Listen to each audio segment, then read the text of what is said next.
Грекияның батыс жағалауынан алыс Иония теңізінде орналасқан Итака мөлдір суы мен әсем шығанақтарына қарамастан, Грекияның танымал туристік орындарының қатарында ешқашан болған емес. Алайда қазір Кристофер Ноланның Одиссея фильмінен кейін Гомер мен Одиссейдің жанкүйерлері Итаканы саяхат жоспарларына қоса бастады. When I was a child and I studied the Odyssey, I like Odysseus and this is my dream.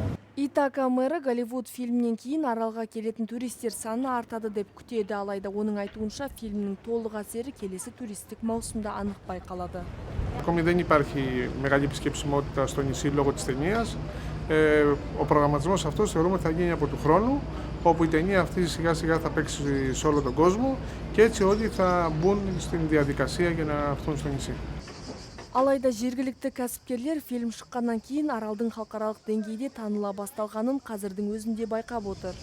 Ήδη με τους τουρίστες που έχω επαφή συζητάνε για αυτό το έργο ότι κάτι θα γίνει. Άραγε αυτό έχει ήδη, παρόλο που δεν έχει παιχτεί σε όλα τα σινεμά, σε όλα αυτά, έχει ξεκινήσει μια διαφήμιση και μια αναγνώριση από τον κόσμο βάσει σε αυτό. Кәдесый дүкендердің иелері Итакаға көптеген туристердің не үшін келетінін жылдар бойы жақсы біледі. Бұл Гомер және оның Одиссеясы. Έρχονται διότι γνωρίζουν για τον θρύλο του Οδυσσέα και του Ομήρου που έγραψε την Οδύσσεια και νομίζω ότι και αυτό περισσότερο, αλλά είναι και ένα πολύ όμορφο νησάκι.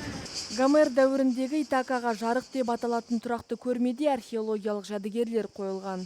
I think it's a good way to get more people interested in Homer and in mythology in general, but it's definitely not accurate to the original text.